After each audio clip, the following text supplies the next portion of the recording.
આજે આપણે બધાએ નાસ્તા પાર્ટી કરવાની, ડબ્બા પાર્ટી. શું કરવાનું? કાલે આ બધી છોકરીઓ મેડમને એવું કહેતી હતી કે મેડમ આપણે નાસ્તા પાર્ટી કરીએ, એટલે આપણે આજે ગોઠવી દીધું, બરાબર ને? તો તમે બધા નાસ્તા ક્યાંથી લાયા છો? તમારે ઘેરથી. બધાના ડબ્બામાં અલગ અલગ પ્રકારનું ખાવાનું છે, તો બધાએ પણ એકબીજાને આપવાનું અને ખાવાનું. સમજણ પડી ને?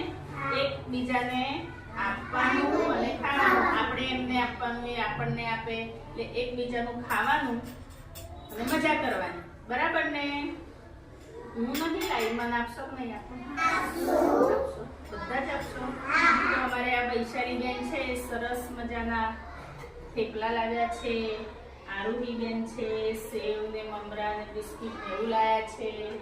વિવેક છે, પાપડ પૌવા લાવ્યો છે. બધા જ છોકરાઓ બધું સરસ. વિરાટ છે, તીખી પાપડી લાવ્યો છે. બધા જ છોકરાઓ સરસ મજાનું અલગ અલગ ખાવાનું લાયા છીએ, એટલે આપણે આજે પાર્ટી કરવાની, બરાબર?